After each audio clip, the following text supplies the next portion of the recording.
Somebody else will diagnose these youth. Because the youth of today are really mixed up and confused. You can see in their attitude, you wonder why they're quick to get violent. It's just because they're controlled by this fear. It's the code of postcodes that says you've got to be macho to get respect from your peers. So what you didn't know? The social pressure on the male ego to be macho? Learned behaviour to a fault. But did it all start at school? Where's progressive common culture for the kids to be cruel? Or did they learn it in the home, where sibling rivalry seems to simulate the tone and dysfunctional dilemmas get competitively cloned? We'll ever more explore the whys and the wherefores, the hierarchy systems debate constantly stop. Blaming it on rap and hip-hop.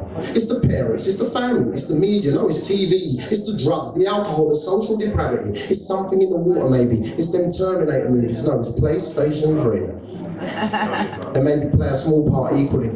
But the truth is so elusive that the eye of this generation cannot see. It's actually a lack of spirituality, and their hearts and minds have been captured by yobbish rebellion and fuck mentality. In a world where children should be seen and not heard, negative attention gives them an identity. It's like a root that grew into a tree because the youth are going to go and run with what they really see. They don't want degrees or PhDs or GCSEs. The only school they want to go to is a school of reality. Because there's no education like adversity, no university like the school of hard knocks, smoking weed and shotting rocks. Drumming your neighbour just to get the latest Nike socks. Little girls with big tits running around in Armani frocks. Bubblicious little butts bouncing around playgrounds with boastful banter about who's at the biggest. She don't want Barbie or Cindy. She wants Gucci, Prada, Fendi, lipstick and a link so she can tell Wendy. A fashionable brand with a designer baby. Could it be? Could it be meant to be? She flirts with this philosophy. She dances with this delusion that babies having babies turns kids into ladies. Maybe. Fast track to femininity. But still it's trial and error till the STD tested. Clap syphilis, advanced strains of HIV and hepatitis thrown into the mix. But ignorance is bliss. Ignorance is bliss. Back in the day, my generation, it was all about kiss chase, Rubik's Cube, action men and skate electrics. But nowadays, kids want to play with real knives and real life gun clips. Because long gone are the days where kids used to diffuse disputes with their fists. It's never just a straightener, it's an all-out war. Kids are coming back with 2, 4, 6, 8, willing to hate, sometimes it's even more, and they're willing to kill in order to ensure what for. What is the cure for this infectious epidemic that you call murder, alternatively spiritually disaffected? There's 2 new board games out there, haven't you heard? One's called Life and its Devaluation, the other toy soldiers out to get a reputation. They're trying to invest and impress just to fit in existingness, identity crisis, cultural metamorphosis, anti-social anarchists, rude boys, afros, goths and emos, weirdo types, yardie hypes, gangster wannabes and glamorous gutter snipes and the rest in pieces committing suicide. It's not safe, blood.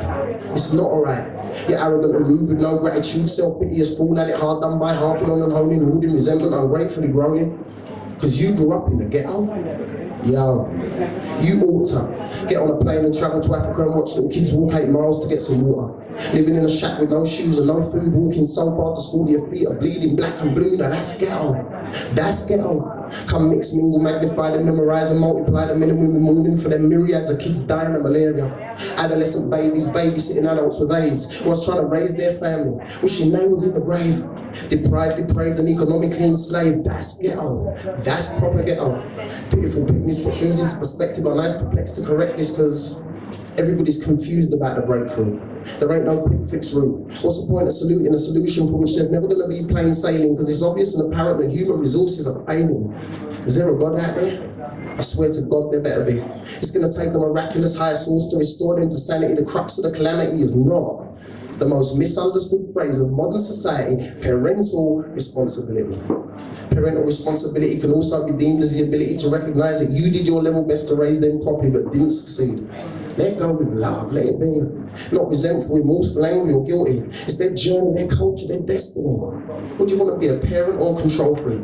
Parental responsibility cannot be guaranteed. It's dependent upon their ability to respond to your ability to parent successfully. And right now, kids, the ghettos need some heroes, so the onus is on you to go find a new reality. Be brave enough to be the change that you want to see. Go forth in grace and gallantly embrace your ambition with passion. Revolutionize the stigma, empower the enigma. Be the first to recognize and realize the first step to recreating your world is to recreate your culture. And last but not least, this fashion legacy you want to leave for my grandbabies, pull your jeans up, please.